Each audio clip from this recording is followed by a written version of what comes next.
Bonjour, je suis Jay Richez, bienvenue sur mon podcast.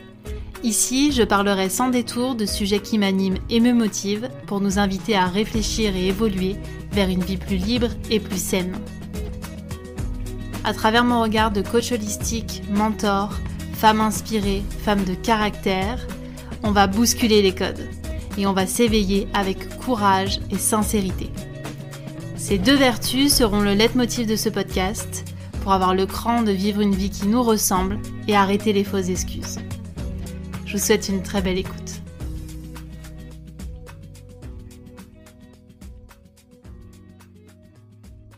Bonjour à tous et à toutes. Aujourd'hui, j'ai le plaisir d'échanger avec un homme qui m'inspire beaucoup de par son parcours et ses mots. Vous l'avez peut-être déjà croisé puisqu'il est à la fois praticien, formateur, conférencier, fondateur de l'Institut français de Shiatsu et auteur passionné depuis plus de 25 ans. Parmi ses ouvrages, on retrouve le best-seller « Dis-moi où tu as mal, je te dirai pourquoi » et le dernier sorti en 2020, « Dis-moi comment aller chaque jour de mieux en mieux ». Bonjour Michel Audoul. Bonjour Joël. Alors avant de rentrer vraiment dans le cœur de cet épisode, je voudrais que ceux qui nous écoutent, et moi au passage, on apprenne un petit peu plus à vous connaître. Est-ce que vous pouvez nous dire comment vous êtes arrivé à parler de médecine douce et de médecine orientale? Nous avons combien de temps là? On a 1 heure. Parce que ça va être un peu court, je pense. Parce que dans les grandes lignes. Le parcours, le trajet est un trajet un peu particulier. Hein. Je fais partie des gens qui ont ce qu'on appelle un parcours atypique. Je suis quelqu'un qui est né au fin fond de l'Auvergne, dans le Cantal. Mon père était garde forestier. J'ai donc grandi à côté des bois et des forêts, en lien avec les animaux et la nature. Alors peut-être que ça a déjà façonné quelque chose en moi qui faisait que j'allais avoir une attention particulière à tout ce que sont ces fondamentaux de la vie lorsqu'elle peut s'exprimer dans son cadre le plus naturel qui soit. Ensuite, j'ai fait des études pour... en fait, mon but était de devenir un cadre supérieur, de voyager à travers le monde, et donc j'ai fait une école supérieure de commerce, et donc j'ai atteint mon objectif, et effectivement, j'avais atteint et obtenu la carrière que je souhaitais, mais en même temps, je menais une vie de fou, une vie extrêmement stressée. Et un ami un jour m'a dit, tu sais, pour te détendre, il existe un art martial qui va t'apprendre un peu plus de zen, de la distance, comment arriver à mieux gérer et maîtriser les composantes de sa vie. Et donc, je suis allé assister à un cours d'aïkido qui était donné par un maître japonais, et ça m'a plu parce que je trouvais dans cette philosophie en fait martiale qui dit que plus quelqu'un vous veut du mal, plus il faut accepter ce qu'il vous veut parce que c'est ça qui vous permettra de le transformer. Il y avait là une vision fondamentale de la vie qui résonnait beaucoup pour moi. Et donc, j'ai commencé les cours d'aïkido que j'ai mis en pratique après dans le monde du travail, dans ce qui s'appelle la gestion des conflits et un certain nombre de situations très particulières, qu'elles soient commerciales ou qu'elles soient en interne dans la société dans laquelle je travaillais. D'accord. Et puis, le maître shiatsu que j'avais à l'époque, le maître aïkido, pardon, de l'époque, était aussi un maître en shiatsu. Maître Nakasono, c'était un des 3 maîtres que le fondateur de l'aïkido avait envoyé en France pour enseigner. Et donc, j'ai décidé de suivre un jour avec mon épouse un de ces modules d'initiation à cette technique particulière, cette sorte d'ostéopathie orientale. Et nous sommes arrivés à ce module d'initiation. Mon épouse, à l'époque, avait mal à un genou et elle boitait. On avait consulté rhumatologue et médecin, etc. Et tout le monde lui disait « Madame, vous n'avez rien ». Mon épouse était ravie de ça, mais elle n'empêche qu'elle avait mal et qu'elle boitait. Et donc, le maître japonais la voit arriver, lui dit « Mais que vous arrive-t-il » Donc, elle lui explique sa douleur au genou. Il l'a fait s'allonger sur le tatami. Et il saisit non pas son genou, mais sa cheville. Il appuie très fortement sur un point de la cheville. Mon épouse a poussé un hurlement. Elle s'est mise debout et elle n'a plus jamais eu mal au genou. Et donc, à partir de là, nous avions rencontré en fait une vision du monde qui est la vision proposée par l'Orient et les fondamentaux de la médecine traditionnelle chinoise, qui était capable de répondre à des zones où la nôtre, de vision du monde, n'était pas capable d'y répondre. Et donc moi, ma formation de subdeco est une formation qui a un certain nombre d'avantages et de forces, qui nous apprend la synthèse et qui nous apprend l'opérativité. C'est-à-dire que quand vous rencontrez un système qui fonctionne, eh bien, ma foi, vous le recyclez. Vous ne vous posez pas de questions dessus. Et donc, moi, j'ai décidé de recycler le shiatsu. J'ai trouvé que c'était quelque chose d'absolument extraordinaire. Donc, je suis rentré dans la formation que faisait ce maître japonais, puis après son départ aux États-Unis avec ses assistants.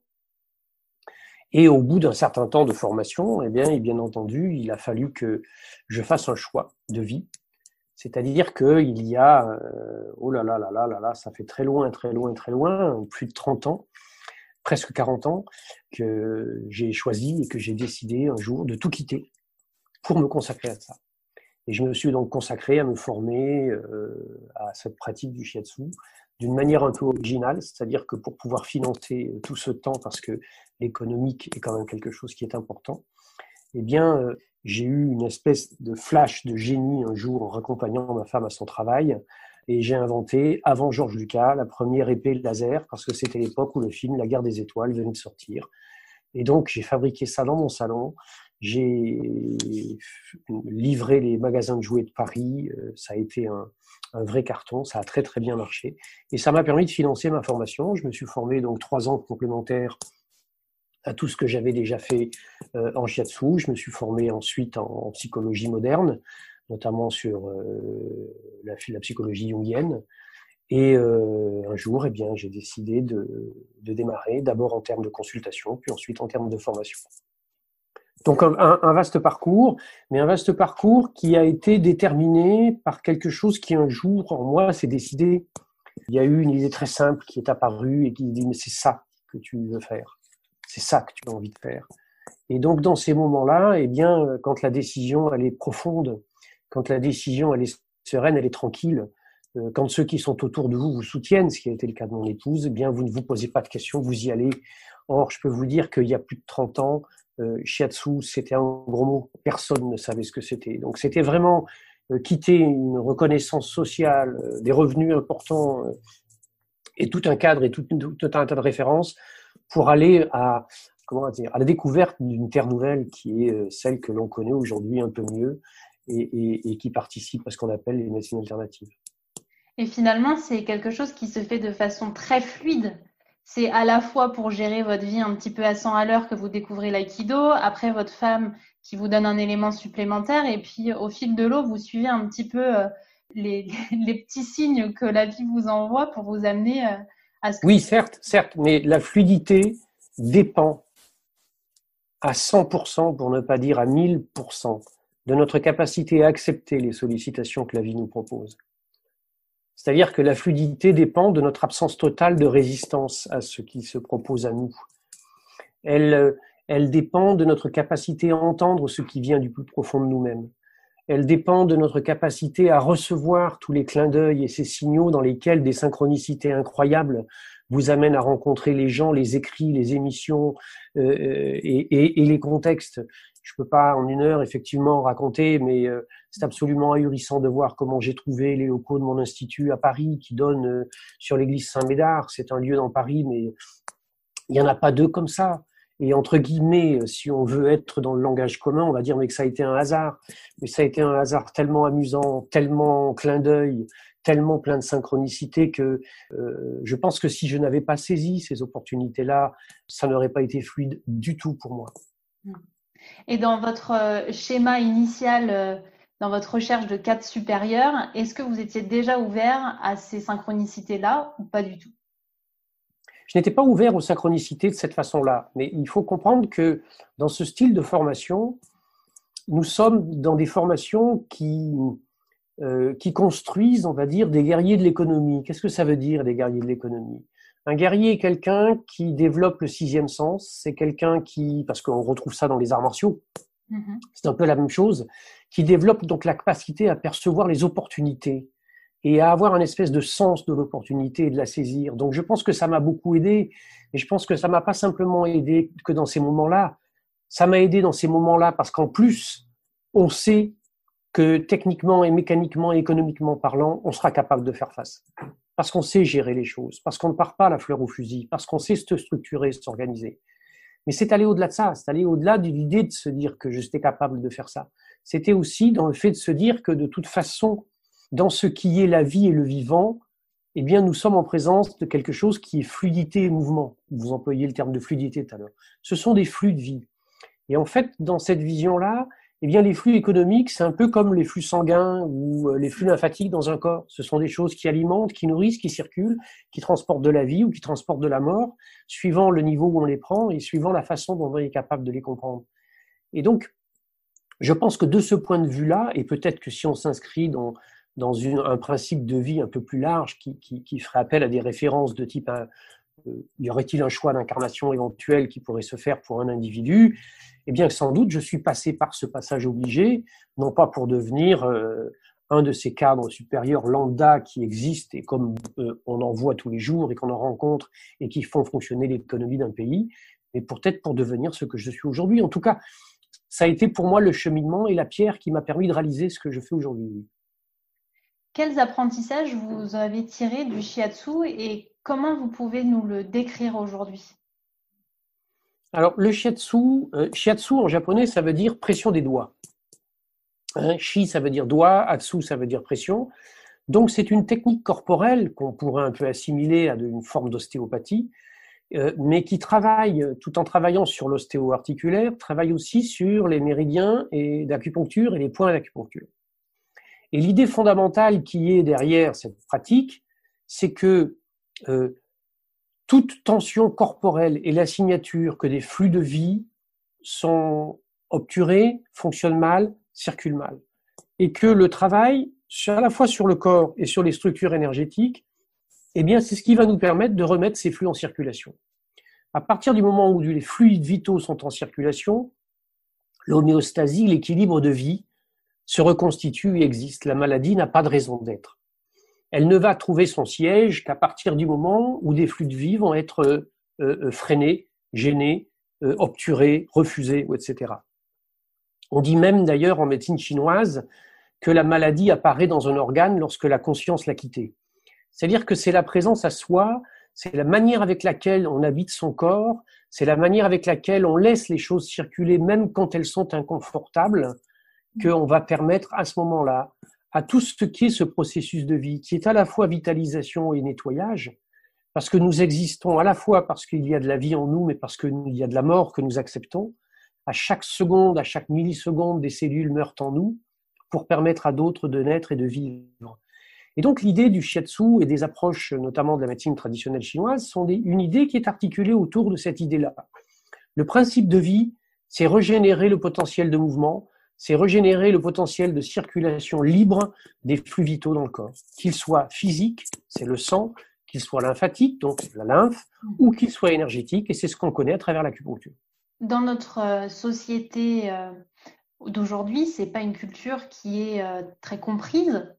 Comment vous arrivez à faire le cap entre les deux, entre votre vie d'avant, entre guillemets, et celle d'aujourd'hui? Oui, enfin, la vie d'avant, vous savez, je suis encore très intégré dans la vie d'avant. Bien sûr.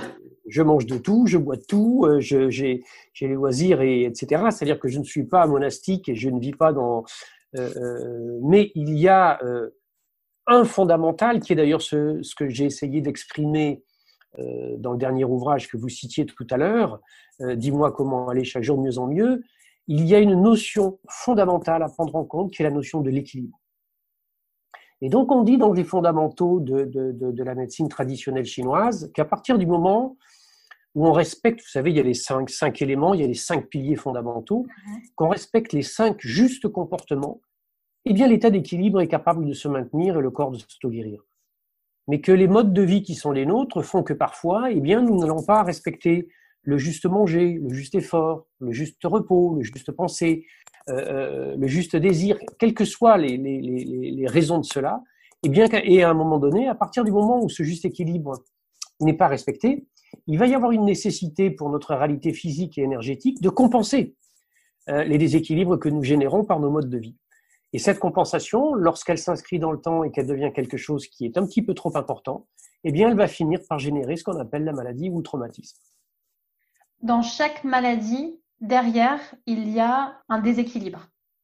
Derrière chaque maladie, derrière chaque traumatisme, ce que Freud appelait un acte manqué réussi, il y a un déséquilibre, il y a une tension intérieure, il y a un besoin de reconstituer quelque chose en nous. Il y a des questions très simples à se poser parce que, vous savez, c'est pas de la très très grande philosophie, mais peut-être bien que si j'ai des tensions dorsales le matin quand je me réveille, ben c'est peut-être simplement parce que je ne dors pas assez. C'est peut-être simplement parce que j'en fais trop, c'est peut-être simplement parce que j'en ai plein le dos. Et si je commence à avoir des problèmes digestifs, c'est sans doute peut-être parce que je ne m'alimente pas correctement. Et si j'ai des crampes dans les jambes, c'est peut-être parce que je tire un peu trop sur la corde. C'est-à-dire qu'il y a plein de raisons pour lesquelles notre corps va à un moment donné s'exprimer. Lorsque nous sommes dans un juste équilibre aux choses, eh bien, les choses reviennent dans l'ordre, surtout si nous le faisons suffisamment tôt. Mais nous avons perdu ce sens-là. C'est-à-dire que nous avons oublié des choses tellement simples comme la nuit, c'est fait pour dormir. Mais oui, c'est fait pour dormir la nuit. C'est si simple que ça. Et justement, dans votre premier ouvrage, Dis-moi où tu as mal, je te dirai pourquoi, vous essayez d'amener une réflexion différente sur les mots du corps. Est-ce que vous pouvez nous en dire 2 mots sur cet ouvrage-là et sur ce que vous avez compris finalement des messages du corps? Bien. Si vous voulez, moi, je m'appuie en référence parce que depuis Hippocrate, avec sa théorie des humeurs, il avait constitué des liens entre le corps et l'esprit et il disait que quand on était de mauvaise humeur sur le plan caractère, ça pouvait générer des mauvaises humeurs, de mauvais liquides organiques dans notre corps. Et les anciennes connaissances occidentales avaient établi des sortes de grilles relationnelles entre les pans de nous-mêmes et notre psychisme, mais la science glorifiante du 19e siècle a balayé ça d'un revers de main dédaigneux. Et donc, il faut se tourner vers d'autres visions du monde, d'autres paradigmes, comme par exemple celui de la médecine traditionnelle chinoise, qui part d'un principe très simple. Si j'observe l'infiniment grand, le macrocosme, je vais pouvoir en déduire l'infiniment petit que je ne peux pas voir, qui s'appelle le microcosme, parce qu'on peut considérer que la vie étant bien faite, les règles de fonctionnement sont les mêmes. À partir du moment où j'observe comment est faite la vie, comment fonctionne un être humain c'est un corps physique qui est animé par un esprit. Donc si le corps physique est animé par un esprit, ça veut dire qu'un champ subtil est capable d'animer quelque chose qui est de la densité et de la matière, qui est le corps physique. Si j'observe le corps physique, je vois qu'il est constitué de systèmes organiques ou de différentes parties. Il n'y a pour moi aucune raison pour que le psychisme ne soit pas lui-même organisé de différentes parties ou de différents systèmes. La psychologie occidentale moderne, avec le moi, le soi, le surmoi, le ça, etc., a montré que le psychisme d'un individu, effectivement, est constitué de différents petits mois intérieurs qui constituent ce qu'on va appeler la personnalité individuelle. Et il y a une théorie en médecine chinoise qui s'appelle la théorie des entités viscérales qui a démontré ça. Ensuite, le travail que moi j'ai fait de mon côté, ça a été à travers le fait de compulser énormément de consultations. Derrière Dis-moi où tu as mal, il y a un peu plus de 6000 consultations qui ont été compulsées pour être étudiées. Et j'ai constaté que la plupart du temps, les personnes qui venaient me voir avec une pathologie donnée avaient en fait des vécus qui étaient assez similaires. Et donc, je suis allé chercher un petit peu plus loin dans les éléments de la psychologie jungienne, dans la manière avec laquelle Jung, qui était très en lien avec l'Orient, avait compris et conceptualisé aussi ce qu'étaient les profondeurs de l'être humain. Ensuite, avec ce que, effectivement, l'Orient avait constitué, et je me suis rendu compte qu'il y avait des théories très élaborées qui constituaient des liens intéressants entre le corps et l'esprit. Ensuite, je me suis demandé comment ça fonctionnait dans notre corps. Parce qu'avant de commencer à publier et de dire quelque chose, j'aime autant vérifier, j'aime autant donner des éléments et des arguments. Et je me suis rendu compte qu'effectivement, notre corps fonctionne d'une manière particulièrement intelligente et que le psychisme et les émotions sont très en prise avec lui. Et sont très en prise avec lui, là aussi d'une façon intelligente. On peut illustrer ça avec ce qui se passe avec une personne qui est timide. Une personne qui est timide, vous la mettez en présence de quelqu'un qui l'impressionne, elle va se mettre à rougir.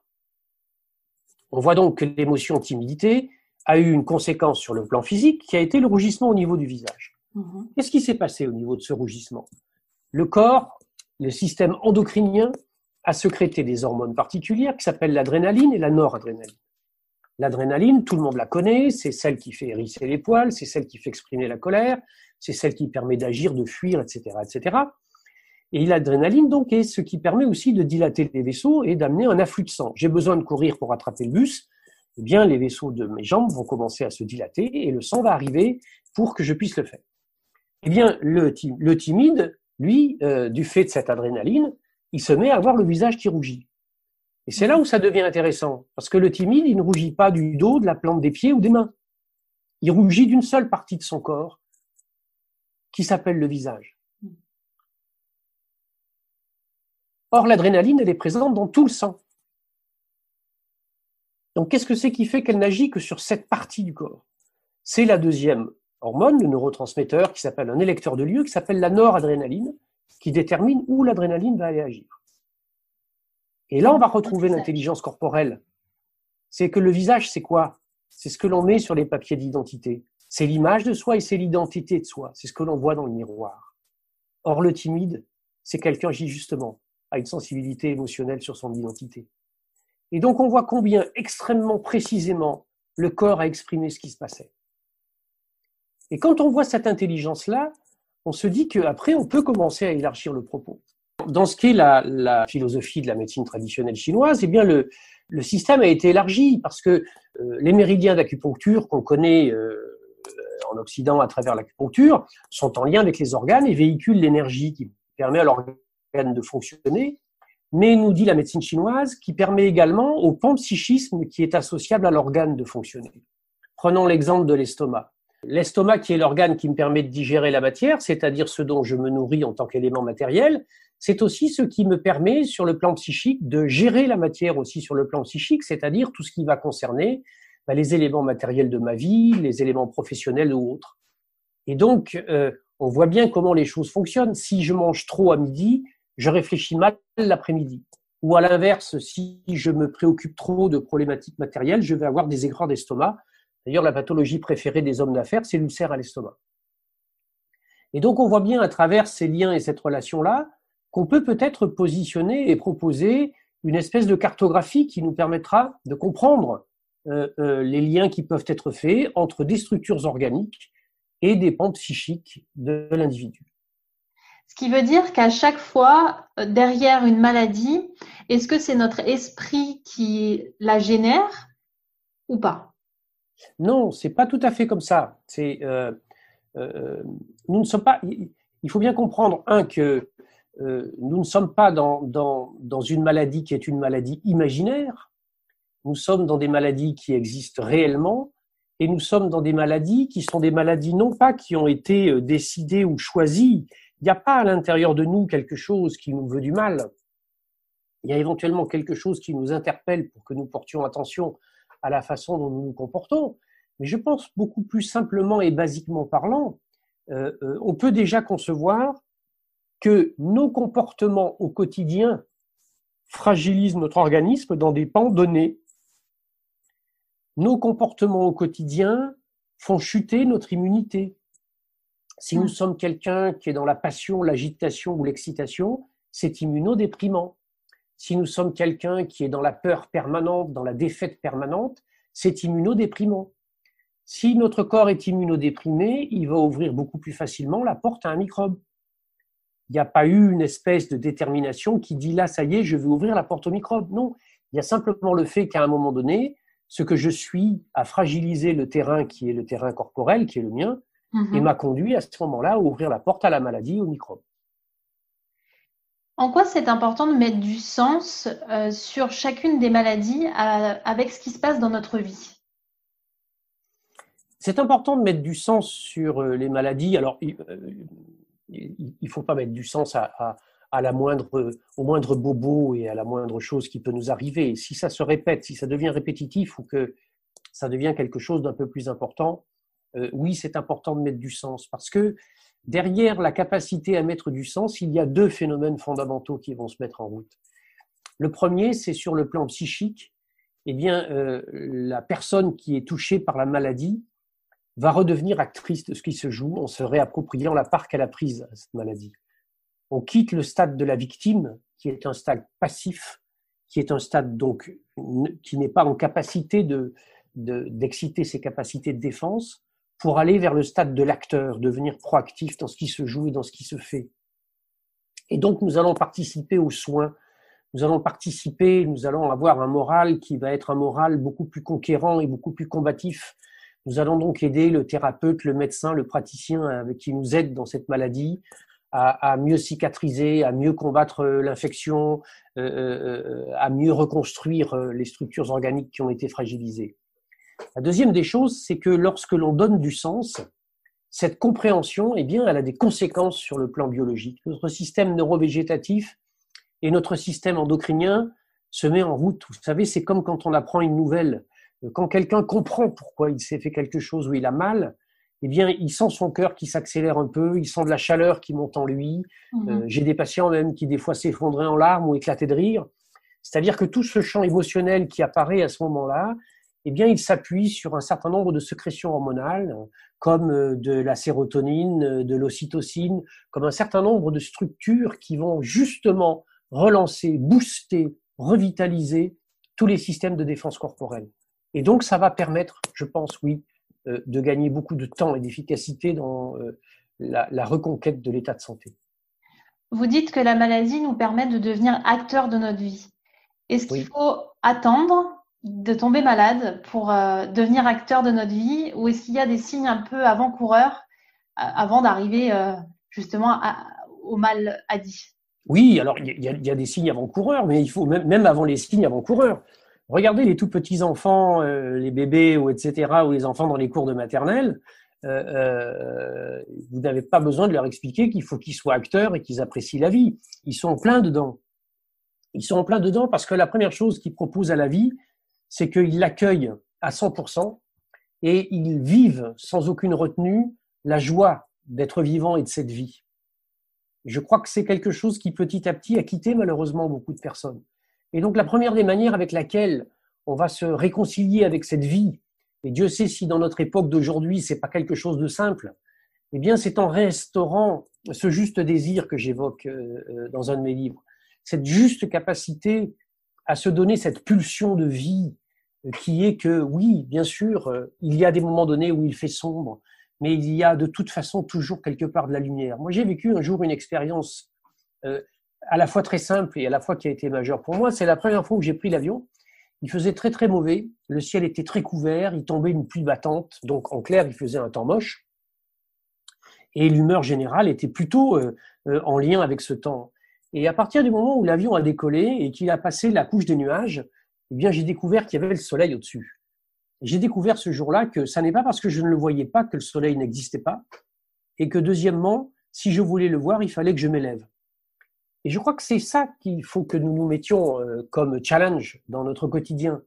Et c'est pour ça que j'insiste beaucoup, là aussi, dans ce livre que j'évoquais, sur ce qui se passe le matin au réveil et sur ce qui se passe au coucher le soir. Comment je me réveille et comment je m'endors. Tout ça détermine ce que je vais faire de mon quotidien. Tout ça détermine ce qui va se passer pendant ma nuit. Parce que pendant la nuit, c'est là où je nettoie, ou au contraire, je mémorise les tensions éventuelles que je vais avoir engrangées pendant toute la journée. Donc, il y a déjà, dans un premier temps, pour être acteur de sa vie, une vraie vigilance à soi, même s'il n'y a rien. Ensuite, va arriver le stade où, parce que, comme on dit dans le film, la vie n'est pas un long fleuve tranquille et qu'il y a des moments donnés où c'est un peu compliqué, il y a des moments où, bien sûr, on va être un peu égratigné et tout ça.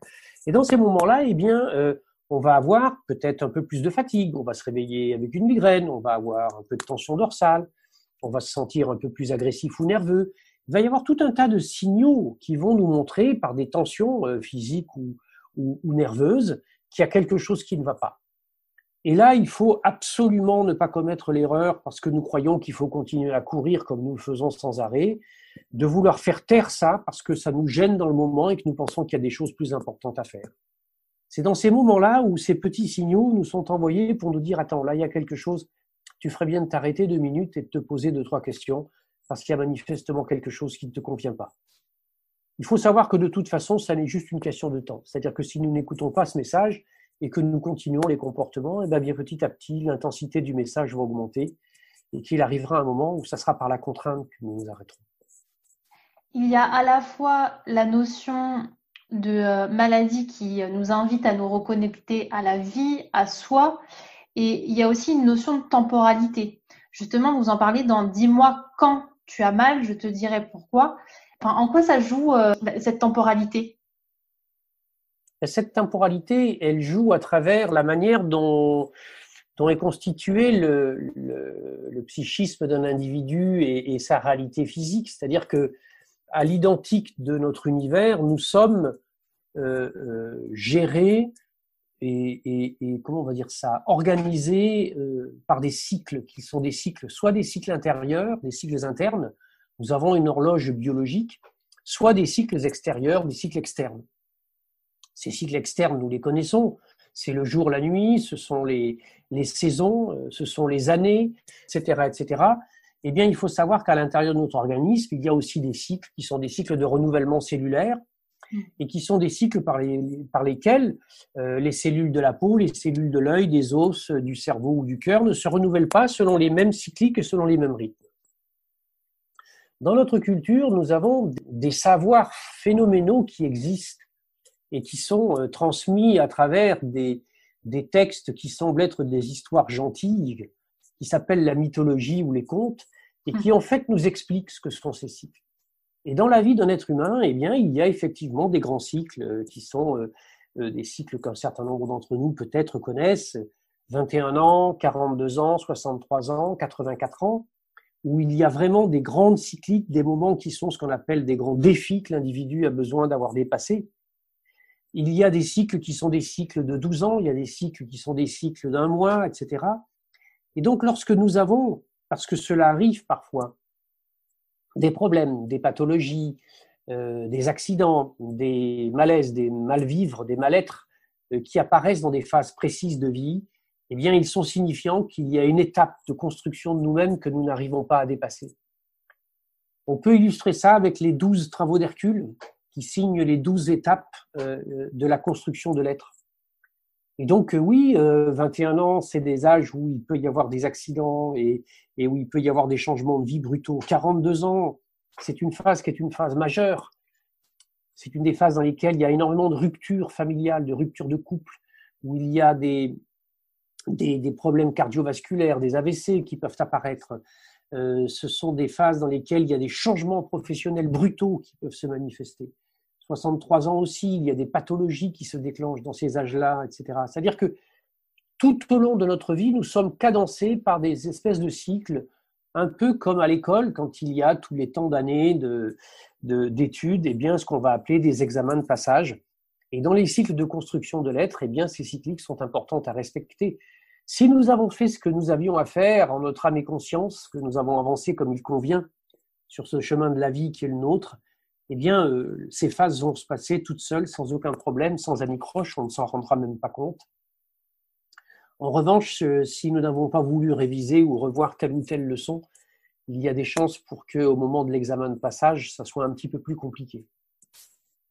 Et justement, si je reviens à la fois en termes de temporalité et de maladie, qu'est-ce qu'on pourrait dire aux personnes qui sont malades aujourd'hui, puisqu'il n'y a vraisemblablement pas de hasard, pour mettre en lumière la reconnexion qui doit être faite? Alors, il y a plusieurs choses à dire. C'est-à-dire qu'il faut bien comprendre que la maladie, pour pouvoir exister, elle a besoin de beaucoup d'énergie. Donc, contrairement aux apparences, quelqu'un qui est malade est quelqu'un qui a beaucoup d'énergie. D'accord. Mais cette énergie, elle n'est pas utilisée dans les bons vecteurs et comme il convient. Donc, il y a une nécessité à revenir à soi et à se remobiliser. Si le terrain a pu s'ouvrir à la maladie, le terrain peut aussi évacuer cette maladie, c'est-à-dire s'en débarrasser. Et il pourra s'en débarrasser si on arrive à identifier la raison d'être de cette maladie, c'est-à-dire de quoi elle nous parle. Ça ne veut pas dire qu'il ne vaille pas se faire soigner. Ça ne veut pas dire qu'il ne faille pas prendre les traitements éventuels qu'on ait pu nous donner. Ça veut juste dire qu'il faut ne plus être victime d'une fatalité hasardeuse qui nous a frappés et comprendre qu'il y a dans les mécanismes de vie qui sont en nous quelque chose qui, à un moment donné, a tiré un coup de semonce. Ensuite, apporter la conscience dans l'organe qui est le nôtre est quelque chose qui est extrêmement important. Je donne aussi dans mon dernier ouvrage là, des exercices qui peuvent être faits, des techniques très simples et très basiques qui sont connues, qui ont été utilisées même dans des traitements de cancer, comme l'ont su le faire le docteur Bernie Siegel ou Simonton aux États-Unis, avec des techniques comme le biofeedback, des techniques de visualisation ou de méditation. Ça, à nouveau, ça ne veut pas dire que nous soyons dans la pensée magique qu'il ne faille pas soigner. Ça veut dire qu'il faut accompagner. Et que la présence à soi est quelque chose de fondamental. Je disais tout à l'heure qu'on dit en médecine chinoise que la maladie s'installe dans un organe quand la conscience l'a quitté. Eh bien, si on considère que c'est le cas, on peut essayer de remettre de la conscience dans l'organe. D'ailleurs, la douleur nous interpelle à cela. La zone corporelle qui fait mal nous oblige à nous consacrer à elle et à ramener de la vitalité et de la conscience en elle. Ensuite, bien sûr, il faut totalement mettre de côté et balayer la tentation de la culpabilité qui nous revictimise.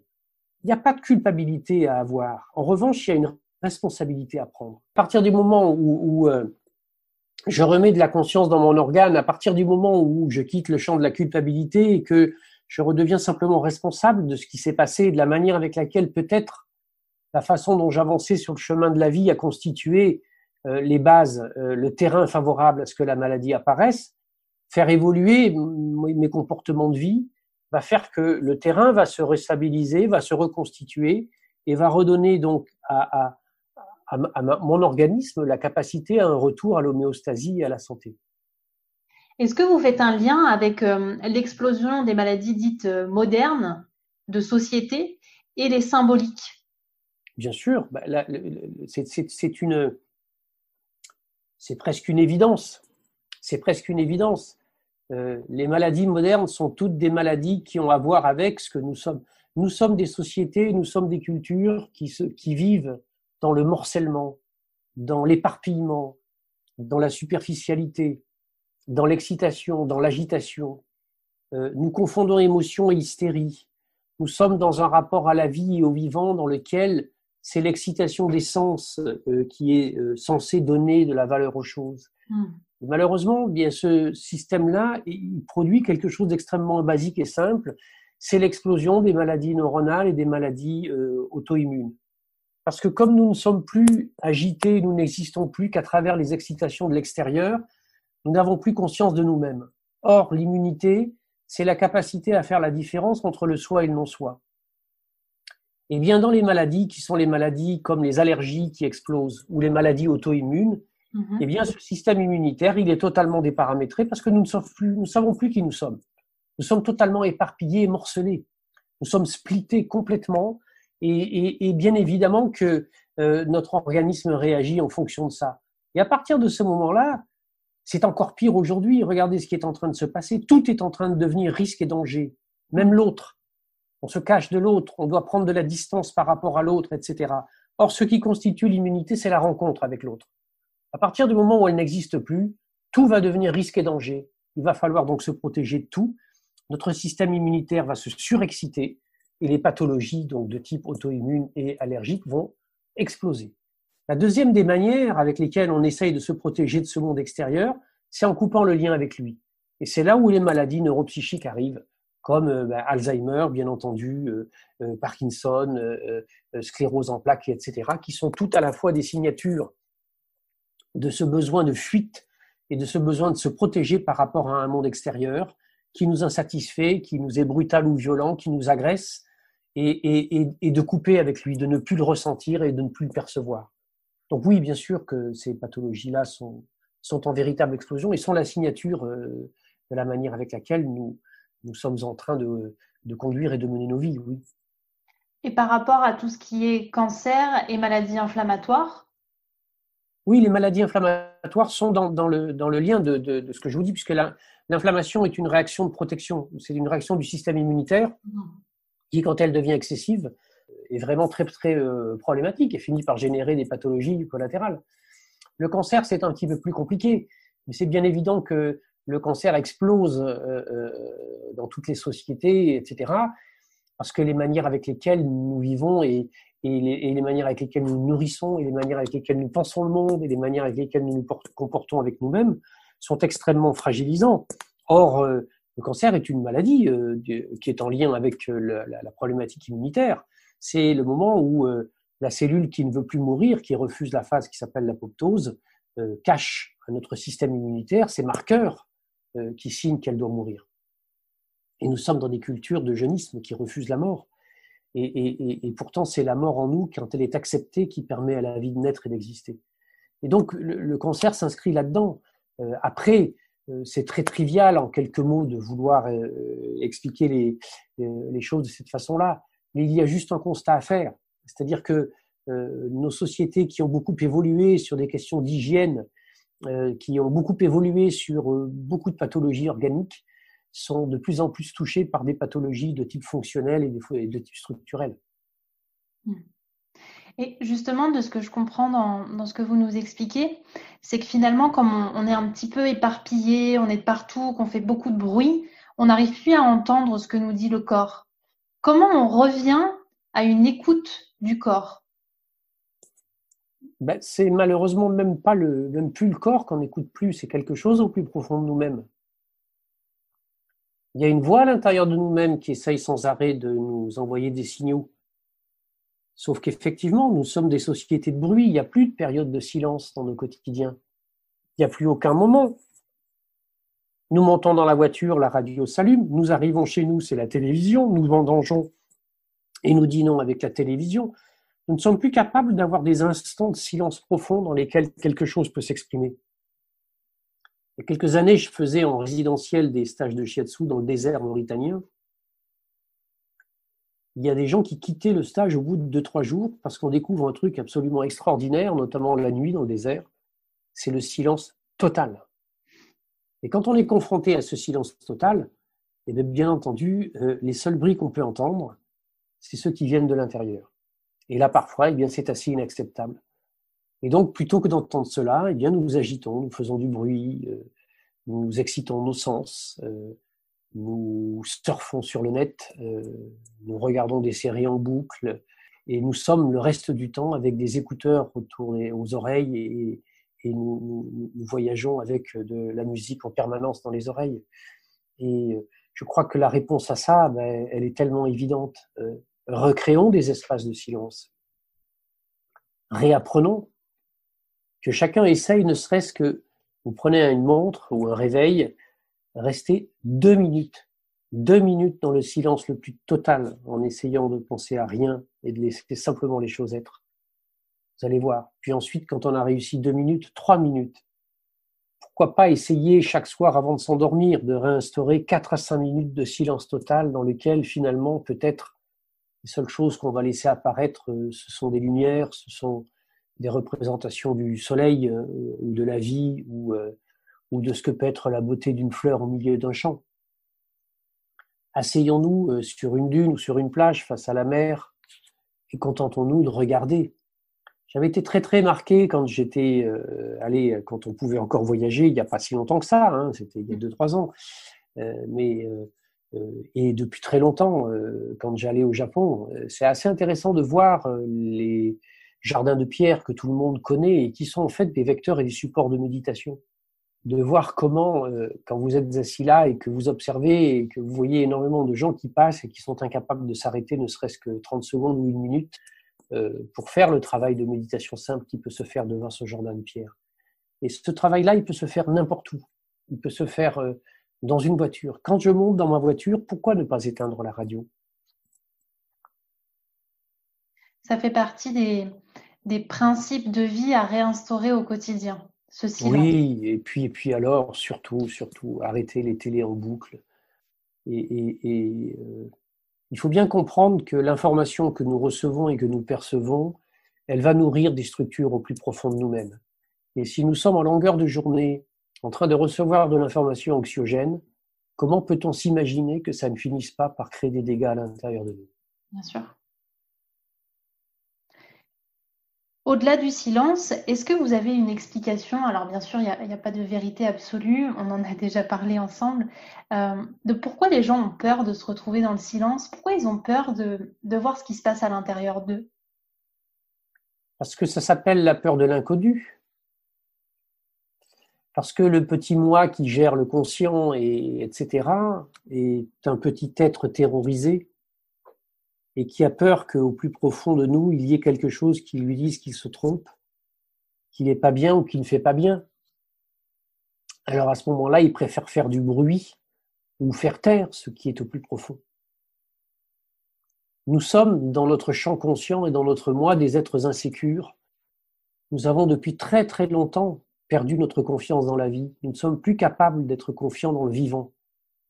C'était intéressant, je parlais au début quand j'étais dans l'entreprise et que je travaillais, je faisais faire certains exercices aux équipes commerciales, etc., pour réinstaurer le climat de confiance. Je les faisais marcher dans la campagne et dans des endroits un petit peu escarpés, par groupe de 2, dont l'un des 2 avait les yeux bandés, il devait faire totalement confiance à l'autre. C'était absolument effarant de voir ce qui se produisait.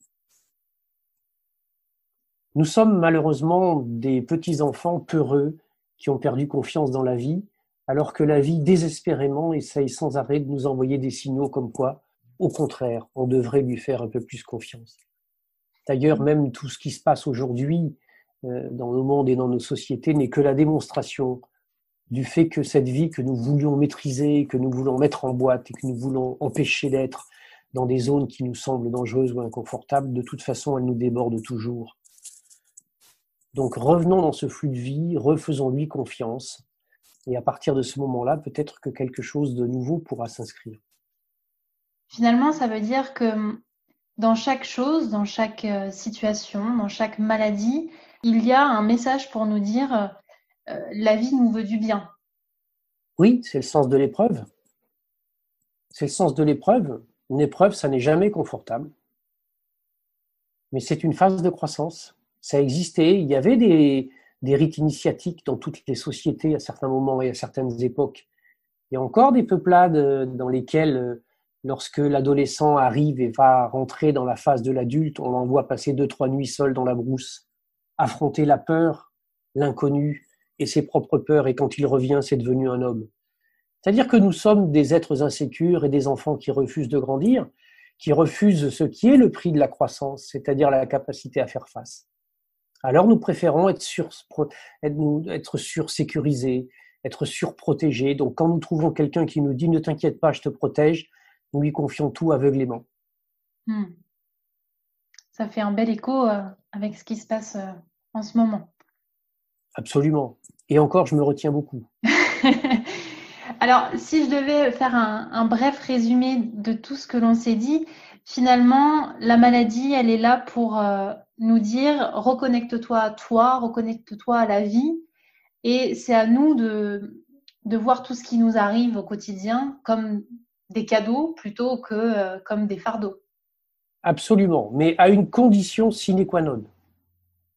C'est de bien comprendre que dans ce discours, dans ce message-là, il n'est à aucun moment question de dire qu'il ne faille pas soigner. Bien sûr. Ce sont 2 choses différentes. Le jour où quelqu'un a une migraine du tonnerre, c'est bien qu'il s'assied pour réfléchir et se dire « mais pourquoi ai-je cette migraine ?» Mais je pense que s'il prend une aspirine, ça sera beaucoup mieux. C'est-à-dire que quand on a plus mal à la tête, on réfléchit mieux. Le problème, c'est quand on prend le soin pour ne pas réfléchir. Bien sûr. Mais lorsque on s'occupe et qu'on traite correctement la maladie, c'est-à-dire qu'on la respecte, mais que non content de cela, on essaye de voir ce qu'elle signifie pour nous, ce qu'elle est en train d'essayer d'interpeller, dans quel moment de notre vie elle se situe, qu'est-ce qui nous arrive dans cette phase-là. Alors là, à ce moment-là, des horizons s'ouvrent et la manière avec laquelle on la soigne va pouvoir devenir d'autant plus efficace qu'il y aura eu une acceptation au plus profond de l'inconvénient qu'elle nous apporte dans le moment, parce que c'est la seule façon que la vie a trouvé de nous interpeller. Finalement, c'est combiner la vision orientale et occidentale. Oui, parce que je ne suis pas dans la lutte contre, je ne crois pas qu'il y a un qui a raison et l'autre qui a tort. Bien sûr. Je crois que l'Orient et l'Occident sont le yin et le yang du monde et de la vie, que tous les 2 ont des visions du monde qui sont complémentaires, qui ne s'opposent en rien et qui peuvent fonctionner d'une manière absolument troublante d'efficacité. Et aujourd'hui, est-ce que dans l'Institut français de Shiatsu que vous avez créé, vous amenez cette vision occidentale et orientale, du coup, par le Shiatsu, ensemble? Bien sûr, c'est une condition sine qua non dans mon enseignement et dans mes formations. C'est-à-dire que je ne suis pas en train de créer une espèce de petite succursale de l'Orient à Paris quand je crée mon institut. Je crée quelque chose dans lequel une approche et une vision du monde qui nous vient de loin est capable de répondre à des besoins dans des contextes de vie qui sont les nôtres. Et que par conséquent, elle doit être enseignée en prise avec le réel dans lequel nous sommes. Les élèves qui sont formés, qui deviennent des praticiens, ce sont des occidentaux qui vivent dans un monde occidental, qui rencontrent des Occidentaux qui eux-mêmes vivent dans un monde occidental. Il y a rien qui est antinomique là-dedans. Il y a juste une compréhension qui a besoin d'être élargie. On va essayer d'ouvrir les deux yeux en simultané pour faire que le soin puisse exister. Et c'est d'ailleurs ce qui m'a conduit à recevoir et à former. Il y a de nombreux médecins et de nombreux soignants qui sont venus. C'est ce qui fait qu'aujourd'hui, j'interviens dans un DU de médecine qui s'appelle Médecine, Méditation et Neurosciences à la Faculté de médecine de Strasbourg. C'est parce que, justement, dans la manière avec laquelle je propose de comprendre ce que la vision de l'Orient nous amène, eh bien, je suis totalement ancré dans ce qui est l'Occident et dans ce qui sont les racines qui sont les miennes, oui. D'accord. Est-ce qu'il faut donner du sens à tout ce qui se passe? Non, bien sûr que non. Sinon, ou alors il faut partir dans une grotte et ne vivre qu'autour de ça. Non, je crois que si nous avons l'intelligence de faire confiance à ce qui se passe en nous, il y a des moments donnés, nous savons pertinemment que c'est quelque chose d'important qui est en train de se passer et qu'il faut s'arrêter. Mais il ne faut pas passer son temps à vouloir analyser tout et pour n'importe quelle raison, etc. En revanche, dès que une interpellation du vivant, une maladie ou un traumatisme ou un choc est important, ou s'il n'est pas important, il se répète. Là, il y a une véritable interpellation et il y a une véritable nécessité à s'arrêter un peu pour se poser des bonnes questions. Il n'y a pas besoin d'y passer une semaine entière. Des fois, 5 minutes de réflexion suffisent. Bien sûr. Et vous en parliez au tout début par rapport à votre parcours, il y a une grosse part d'intuition. Le fait de remettre du silence et finalement un petit peu plus de calme dans son corps et dans sa tête, c'est revenir à cette intuition-là qui est à l'intérieur de nous. Bien sûr. Et cette intuition, c'est comme le rêve. C'est le langage du soi, c'est le langage de quelque chose qui profite justement de la phase nocturne et de ce moment où le moi et l'ego sont débrayés pour occuper cet espace qui est devenu disponible. Et c'est vrai que si on prend à ce moment-là des choses pour dormir parce qu'on voudrait dormir tranquille, on coupe le lien à ces profondeurs qui finalement n'ont qu'une envie, c'est de nous nourrir et d'informer notre conscience de ce qui se passe. Pour terminer, est-ce que vous voulez bien nous rappeler les 5 fondamentaux de votre dernier livre pour que chacun puisse repartir finalement avec ces 5 piliers essentiels? Oui, alors il y a d'abord le juste effort. Attention de ne pas en faire trop ou pas assez. Il y a le juste repos. Là aussi, attention à bien respecter les cycles du sommeil. Il y a le juste manger. Attention à se nourrir comme il convient.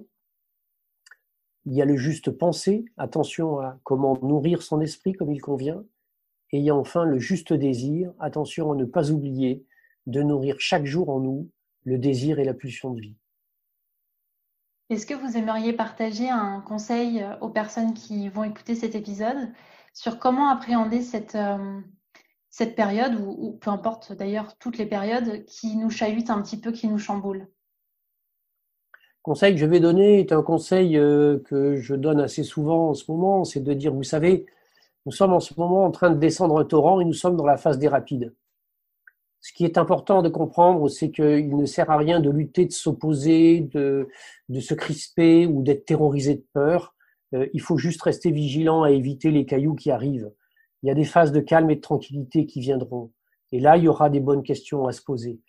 Dans ce qui est l'instant et le temps présent, il faut comprendre juste une chose, c'est que la peur rétracte et que la joie dilate. Si la peur rétracte, à partir de ce moment-là, il y a un vrai danger avec le monde extérieur. Donc réouvrons un peu la porte, reprenons confiance dans ce qu'est la vie et le vivant, et surtout, ce que je disais tout à l'heure, essayons d'éviter au maximum les répétitions incessantes des informations anxiogènes. Surtout, qui s'ancrent dans notre inconscient et qui ressortent d'une autre façon. Oui. Merci beaucoup Michel Hautevoul pour tous ces apprentissages et ces conseils. Merci à vous, Joy. Et merci à vous pour votre écoute. Si vous avez apprécié cet épisode, n'hésitez pas à laisser un commentaire ou une note ou encore à le partager. Vous retrouverez toute l'actualité de Michel Hautevoul sur sa page Facebook du même nom et vous pouvez d'ores et déjà commander ses anciens livres et son nouveau livre « Dis-moi comment aller chaque jour de mieux en mieux » sur le site librairieindépendante.com qui vous permet de faire du click and go à la librairie à côté de chez vous. Je vous mets toutes les informations dans le descriptif de cet épisode afin que vous ayez les liens en direct. Je vous dis à très vite pour la suite et comme d'habitude, prenez soin de vous.